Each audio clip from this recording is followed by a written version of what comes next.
আমি তো ভোটে দাঁড়াইতাম না, আমি জনপ্রিয়তা দিয়ে করবো কি? কথা বলে অনেক মানুষ দিয়ে আমি করবো কি? আমি তো ইলেকশন করতাম, আমার কাছে অনেকে যোগাযোগ করছে, আমি বলছি না আমার এই সব, আমি আসি কামে আসি, আমি দিনই কাজ তো, হ্যাঁ আমি দিনই কাজই করি, আমি চিরা খাই না, দিনই কাজই করতেছি। আপনি যদি ওই দিন একজনকে বলছি যে ভাই আপনি আমার সাথে 3 দিন আমার লগে থাকবেন, আমার খরচে থাকবেন, আমার গাড়িতে থাকবেন, ফাও নষ্ট করতেছি বেহুদা, এইটা আপনি আমার থেকে বের করে নেন। 3 দিন না, ধরার জন্য 1 মাস থাকে, কত সময় কত মানুষ ষড়যন্ত্র করে, সারা পৃথিবীতে করে, আমাদের দেশেও করে। হুজুররা এইভাবে এই সিস্টেমে দমাইয়া লাগব, মাদ্রাসা এইভাবে সিস্টেমে দমাইয়া লাগব। পৃথিবীতে পণ্যের দাম কমে, মনে করেন 100 টাকা দাম ছিল, এটার দাম কমান হলে 90 টাকা হয়। 88,000, কালকে জিজ্ঞাসা করছি রডের টন, তো 88,000 টাকা ছিল, তো এখন কমছে 83,000 টাকা, না জানি 83,500 টাকা হচ্ছে, তো এটা কমে 5,000। কিন্তু একটা পণ্য দাম ছিল 2,000, এটা হয়ে গেছে 100 টাকা। এমন হয়? এমন হয়েছে পরিকল্পিতভাবে। কওমি মাদ্রাসার হুজুররা, কওমি মাদ্রাসার দিনদার তালেব ইলমের জন্য বছরের পর বছর চামড়া উঠাইতো কোরবানির সময়। এই চামড়াটা 2,200 টাকা বিক্রি করতো এক একটা। পরিকল্পিতভাবে, ইচ্ছা করে, ষড়যন্ত্র করে জালেম এবং তার দোসররা এটা সিদ্ধান্ত নিয়ে পরিকল্পিতভাবে এটারে 100 টাকা বানাইল। এটার দাম হয়ে গেছে, মানে চামড়া যেন কোনো কিছুই না, এটা হালাইয়া দিতে পারে, এটা হালাইয়া দাও, এটা কিচ্ছু না। উদ্দেশ্য হলো এভাবে 2-4-5 বছর পরে টাকার অভাবে, পয়সার অভাবে, খাদ্যের অভাবে কওমি মাদ্রাসাগুলো কি হয়ে যাবে? বন্ধ। আসমানওয়ালা বলে না, তুমি যাইবা গা, কওমি মাদ্রাসা থাকবে, তোমারে বাগাই দেব খুব সময়, যে কোনো টাইম। এজন্য কওমি মাদ্রাসা বন্ধ হয় নাই, উলামায়ে কেরামও হারায়া যায় নাই, এটাই বাস্তব। এজন্য আমার তোমার কারো জন্য আল্লাহর দ্বীন আটকাবেন, আল্লাহর দ্বীন আটকাবেন, এটা জরুরি বিষয় বাবা। আমরা যদি এটা বুঝি ভালো হবে।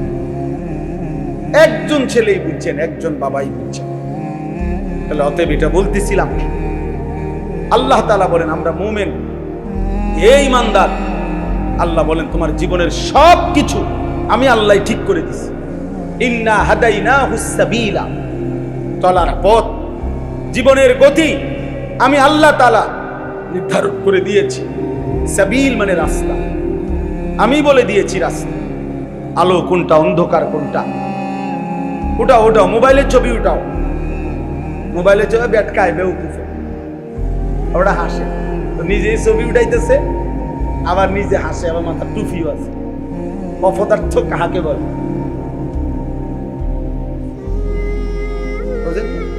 মানে আমার মতে আমি ব্যস্ত, আমার রঙে আমি ব্যস্ত, আমার আর নতুন করে কিছু জানারও নাই, নতুন করে কিছু শিখারও নাই। আমি যা বুঝি তাই তো, আমার বুঝে তো থুইয়ার জায়গা নাই, হুজুরের তো বুঝলাম। এই হলো ছেলেদের হাল। তো প্রায় এই জন্য বলি আমি, মানে প্রত্যেক বড় মোবাইলওয়ালা, যার হাতে একটা মোবাইল আছে বড়, এই মোবাইল এইতেই একজন সাংবাদিক, এইতেই একজন বুদ্ধিজীবী। বাংলাদেশে যদি মনে করেন 5 কোটি মানুষের হাতে একটা বড় মোবাইল থাকে, 5 কোটি বুদ্ধিজীবী, 5 কোটি সাংবাদিক, এবং এই 5 কোটি মোবাইলওয়ালা দেশবাসীকে বুদ্ধি দিতে আছে, এভাবে করেন, এটা করেন, এখন এটা করা উচিত, এখন ওইটা করা উচিত। আর তোমার কি উচিত? আমার উচিত মোবাইল টিপা, বাকিদের উচিত আমি যে বুদ্ধি দেই ওইটা করা। বুঝেন নাই কথা? বাকিরা আমার বুদ্ধিতে কাজ করবেন, আর আমি শুধু মোবাইল টিপব। আফসোসের, এই কয়েকদিন আগের ওই যে নোয়াখালীতে যে প্রবাসী লোকটার 7 জন পরিবারের সদস্য যে মারা গেল, মাইক্রোটা যে পড়ে গেছে পানিতে, শুনছেন না? এটা একই পরিবারের বেচারার সব শেষ। তার আমি সাক্ষাৎকার দেখছি, আর সে আফসুস করে চোখের পানি ফেলে বলছে, কত শত শত মানুষরা আমি চিল্লাইয়া কাঁদছি, ডাকছি, সবাই সবাই ভিডিও করে, সবাই ছবি উঠায়, কিন্তু আমারে কেউ আমার বাঁচাইবার জন্য বলে নাই। এটা হয় বলছে। কি পরিমাণ বদনসিব এই জাতি, কি পরিমাণ বদনসিব। বেচারা কাঁদতে কাঁদতে বলছে যে আমার মানুষগুলো এভাবে মারা যাইতেছে, ওরা সবাই ভিডিও।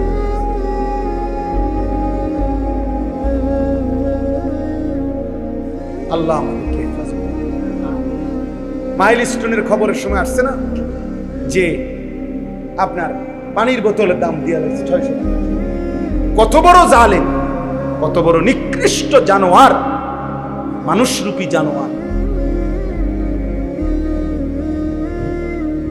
কত বড় নিকৃষ্ট বলে। রিক্সা ভাড়া ডাবো নেও না, অগ্নিদগ্ধ ছেলেটারে উঠাইতেও চায় না, বল ভাড়া দিব কে? তুই মরে গেলে আমার কি, আমার ভাড়া দরকার। সাফ কথা বলে। আমি এই সিদ্ধান্ত নিয়েই বয়ান করি। কতজন আমারে বুঝায়, বলেও আমার হুজুর আপনি যেই দমকান অন্য। আমি সিদ্ধান্ত নিয়েই বলি যে ছেড়ে দেওয়ার পর আমি দেব না। একটা ছেলেকেও কেউ না শুনুক, একজন শুনুক, অসুবিধা। আমি কেউ ভোটে দাঁড়াই গেল, আমি জনপ্রিয়তা দিয়ে করবো কি? কথা বলেন। অনেক মানুষ দিয়ে আমি করবো কি? আমি তো ইলেকশন করতাম, আমার কাছে অনেকে যোগাযোগ করছে। আমি না, আমার এই সময় আমি আসি, কামে আসি, আমি দিনই কাজ তো, হ্যাঁ আমি দিনই কাজই করি, আমি চিরা খাই না, দিনই কাজই করতেছি। আপনি যদি ওই দিন একজনকে বলছি যে ভাই আপনি আমার সাথে 3 দিন আমার লগে থাকবেন, আমার খরচে থাকবেন, আমার গাড়িতে থাকবেন, ফাও নষ্ট করতেছি বেহুদা, এইটা আপনি আমার থেকে বের করে নেন। 3 দিন না, ধরা যেন 1 মাস থাকেন, আলহামদুলিল্লাহ। এজন্য প্রিয় ভাই, আল্লাহ তাআলা বলেন যে মুমিন হে ঈমানদার, আমি আল্লাহ তাআলা তোমাদেরকে বলে দিচ্ছি, প্রত্যেক মানুষের দিলে আগ্রহ, মহব্বত, ভালোবাসা, কোন জিনিসের প্রতি অন্তরের টান, এটা আল্লাহ প্রদত্ত। এটা একটা ফিতরাত, সৃষ্টিগতভাবেই, স্বভাবগতভাবেই মানুষ কারো না কারো প্রতি আকর্ষণ অনুভব করে, হৃদয়ের টান অনুভব করে, মহব্বত, ভালোবাসা মানুষের অন্তরে আল্লাহ প্রদত্ত। আল্লাহ তাআলা এখানে বলছেন যে হে আমার মুমিন বান্দা, ইন্নামা ওয়ালিয়ুকুম, নিশ্চয়ই তোমাদের বন্ধু, ভালোবাসার পাত্র, প্রিয়জন, তোমার হৃদয়ের ঠাঁই হবে, ভালোবাসার পাত্র হবে, তোমার বন্ধু হবে কে? 1 নম্বরে আল্লাহ। কে? আল্লাহ। ইন্নামা ওয়ালিয়ুকুমুল্লাহ। আল্লাহ বলেন মুমিন তোমার প্রথম বন্ধু হবে আল্লাহ। কে? আল্লাহ। ওয়াল্লাযীনা আমানু আশাদ্দু হুব্বাল লিল্লাহ। আল্লাহ বলে যারা মুমিন, যারা ঈমানদার, তাদের সবচেয়ে বেশি ভালোবাসা আল্লাহর জন্য। কার জন্য? আল্লাহ বলেন জমিনে আমি এমন বান্দা সর্বদাই রাখবো, ফাসাউফা ইয়াতিল্লাহু বিকাউমিন ইউহিব্বুহুম ওয়া ইউহিব্বুনা। এমন বান্দা আমার জমিনে থাকবেই যারা আমি আল্লাহকে ভালোবাসে, আমিও যাদেরকে ভালোবাসি। ইউহিব্বুহুম ওয়া ইউহিব্বুনা। আল্লাহ বলে বান্দা তুমি যদি আমাকে নাও, ভালোবাসো, কোনো অসুবিধা নাই। মনে রেখো আমার জমিনে এমন বান্দা ছিল, আছে, থাকবে যারা আমাকে ভালোবাসে, আমিও যাদেরকে ভালোবাসি। বান্দা বলবে জমিন থেকে, আল্লাহ আমি আপনাকে ভালোবাসি, আর শাজিমের মালিক আল্লাহ বলবে, বান্দা আমিও তো তোকে ভালোবাসি। রাদিয়াতাম মারদিয়া, ইয়া আইয়াতুহান নাফসুল মুতমাইন্নাহ ইরজিই ইলা রাব্বিক রাদিয়াতাম মারদিয়া। আল্লাহ একটা পর্যায়ে মুমিন ইমানদারের উপরে যখন আল্লাহ খুশি হয়ে যায়, তো আল্লাহ নিজেই ডাক দেয়, হে আমার প্রিয় আত্মা, হে আমার প্রশান্ত আত্মা মুমিন, ইরজিই ইলা রাব্বিক, তুমি আমি রবের কাছে এসে পড়ো, আইসা বড় বান্দা, ফিরে আসো তুমি আমার কাছে। আজরাইল মালাকুল মউত পাঠাচ্ছি, যাও তুমি আইসা পড়ো তার হাতে ধরা দিয়ে মৃত্যু গ্রহণ করে।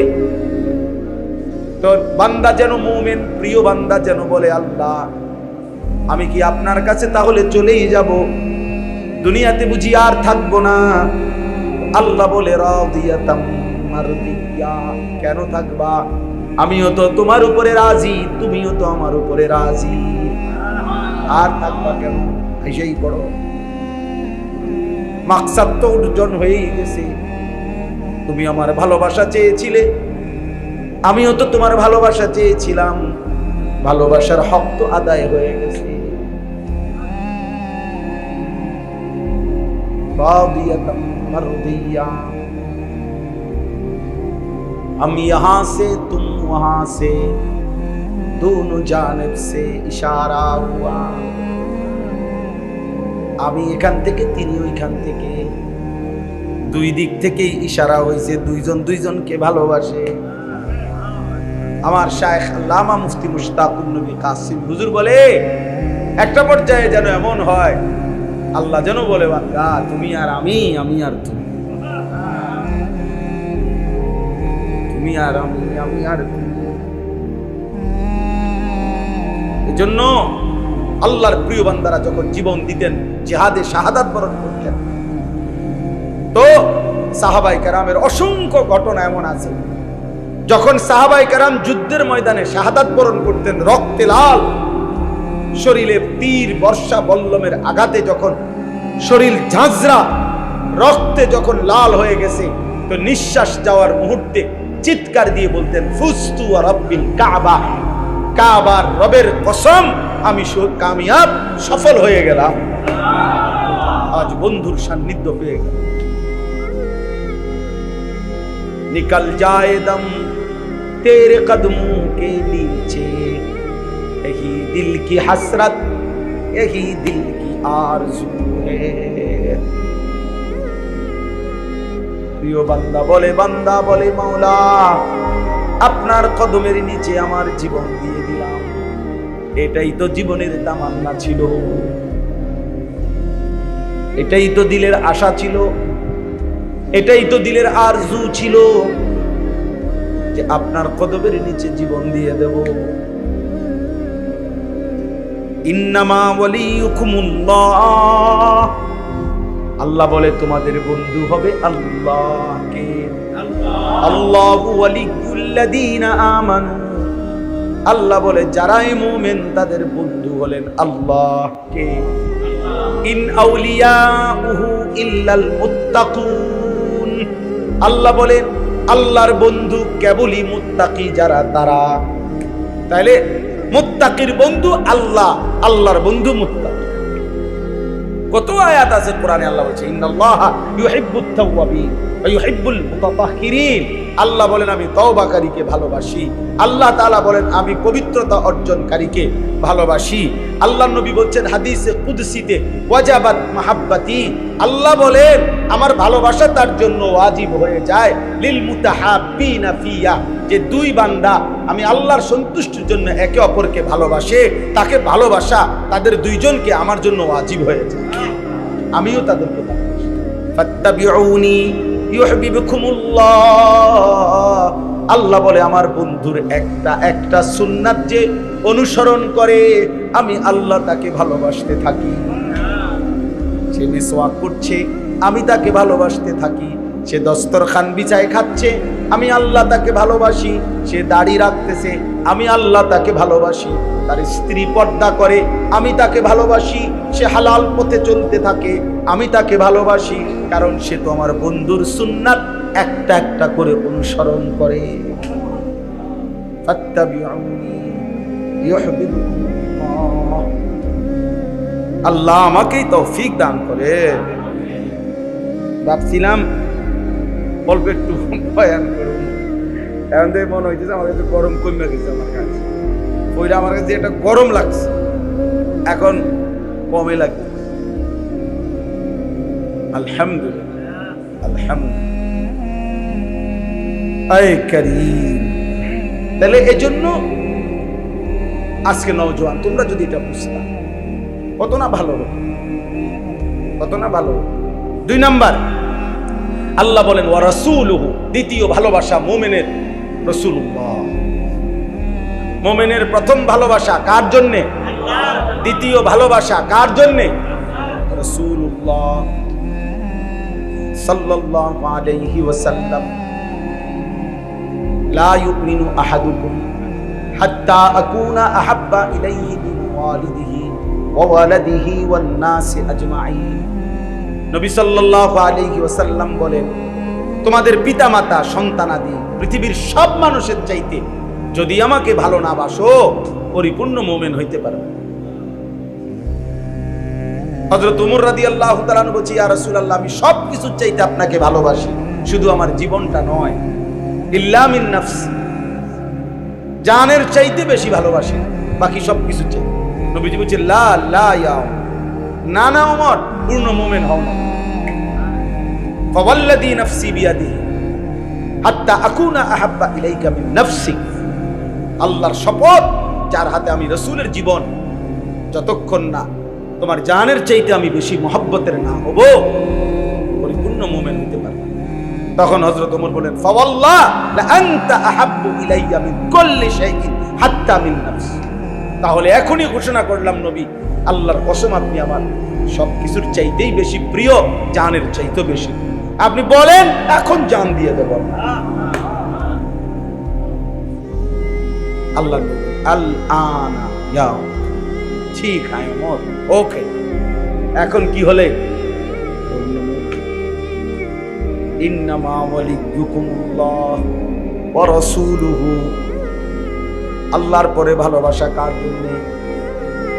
ওয়াল্লাযীনা আমানুল্লাযীনা ইউকিমুনাস সালাহ।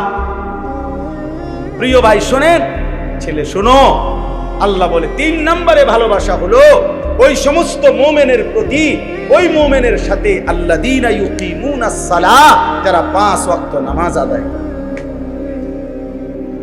একজন ইমানদার কোন বেনামাজি, ফাসিক, ওইরকম কোন নাফরমানকে ভালোবাসতে পারে না। মুসলমান হইলে পারে। সরাসরি কোরআনের আয়াত। আল্লাহ বলছে ইমানদারের প্রথম ভালোবাসা আল্লাহ, দ্বিতীয় ভালোবাসা রাসূলুল্লাহ সাল্লাল্লাহু আলাইহি ওয়াসাল্লাম, তৃতীয় ভালোবাসা ওই মুমিনের জন্য যে মুমিন কি নামাজ বলেন না কি ওয়া ইউতুনাজ যাকাত, এবং যারা যাকাত দেয়, আহুম রাকিউন, যারা আল্লাহর প্রতি বিনম্র, আল্লাহর প্রতি অনুগত, আল্লাহর প্রতি ঝুঁকে থাকে। রুকু মানে কি? রুকু মানে তো মূলত কি? ঝুঁকা, ঝুঁকা। তো আল্লাহর দিকে যে কি থাকে, যে নামাজ আদায় করে, যে যাকাত আদায় করে, যে আল্লাহর দিকে ঝুঁকে থাকে, আল্লাহ বলেন সেই হবে মুমিনের বন্ধু। আমি যে সারা জীবন বলি, অনেক ছেলেদের, বেটা 8 ঘন্টা বেটা তুই এমন ছেলের সাথে হাঁটলি, ওই নাফরমান তোরে 1 ওয়াক্ত নামাজের কথা বললো না, একটাবার আল্লাহর নাম এই হাইওয়ানের মুখ দিয়া বাইর হয় নাই। 3টা বাজে তার লগে বাইর হইলি, রাতের 11টা বাজে ঘরে আসলি, 8 ঘন্টা পর্যন্ত এই হাইওয়ানের মুখ দিয়ে একটাবার আল্লাহ, রসুল, আখেরাত, মাঝখান দিয়ে আসরের আজান হইছে, মাগরিবের আজান হইছে, এশার আজান হইছে। এত বড় শক্ত হাইওয়ান, এত বড় শক্ত নাফরমান, তার মুখ দিয়ে একটাবার, কিরে আমিও তো মুসলমান, তুইও তো মুসলমান, আজান হইতেছে নামাজ পড়তি না, কিরে আল্লাহর ইবাদত করতি না, একটা বার বললু না, খোদার কসম এটা কোনো বন্ধু না, এটা শয়তান বেটা, এটা শয়তান, শয়তান, এটা শয়তান। ওই নারী শয়তান, ওই মেয়ে শয়তান, ওই ছেলে শয়তান বেটা, যে তোকে আল্লাহ চিনা। ও আবার বন্ধু কিসের? ও কিসের বন্ধু? দুশ্মন। ও তো দুশ্মন, ও তো আদুব মুবিন, ও তো প্রকাশ্য শত্রু। এজন্য এটা খেয়াল করো। আল্লাহ বলছেন ওয়াল্লাযীনা আমানুল্লাযীনা, আমি পাগল হয়ে গেছি যেদিন এই আয়াত পড়ছি। আরে কয় কি আল্লাহ তো ভাঙ্গা কইছে, বাংলায় কইছে, এটা বাংলা আয়াত নয় যেন। এটা কি না, না এটা বাংলা, আমি এটা নাজিল হইছে মনে বাংলা। এত সহজ কথা। ওয়াল্লাযীনা আমানুল্লাযীনা ইউকিমুনাস সালাহ, আল্লাহ বলছে মুমিনের বন্ধু হবে ওই মুমিন যে মুমিন নামাজি। লা তুসাহিব ইল্লা মুমিন, ঈমানদার ছাড়া কাউকে বন্ধু বানায় না, নবী বলছেন। ওয়ালা ইয়াকুল মালাকা ইল্লা তাকী, মুত্তাকি ছাড়া কাউরে মহব্বত কইরা খাওয়ায়ও না।